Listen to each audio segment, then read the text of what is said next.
দর্শক, আমি মূলত এসেছিলাম কৃষি ভিডিও তৈরি করতে। এই কৃষি ভিডিও তৈরি করতে এসে দেখতে পেলাম রাস্তা বরাবর জমিতেও কৃষকরা মেধা খাটিয়ে ধান রোপণ করেছে। এই যে দেখতে পাচ্ছেন, এই রোয়া ক্ষেতগুলি রোপণ করেছে। পানি না থাকার কারণে রোয়া ক্ষেতগুলো শুকাই গিয়েছে। আমি তাই জুতা পরে বা আমার এই ড্রেস পরেও আমি রোয়া খেতে নামলাম। এই রোয়াগুলোতে পানি না থাকার কারণে গাছগুলো একটু চুমসে গেছে, পাশাপাশি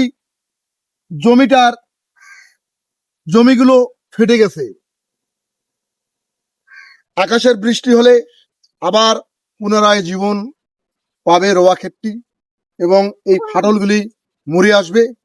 কৃষক এগুলো যত্ন নেবে, ক্রমান্বয়ে বড় হয়ে আসবে, ধান হবে। আমি আপনাদেরকে মূলত দেখানোর চেষ্টা করলাম প্রত্যেকটি জমি চাষাবাদের জন্য কৃষকরা উপযোগী করে নিয়েছে।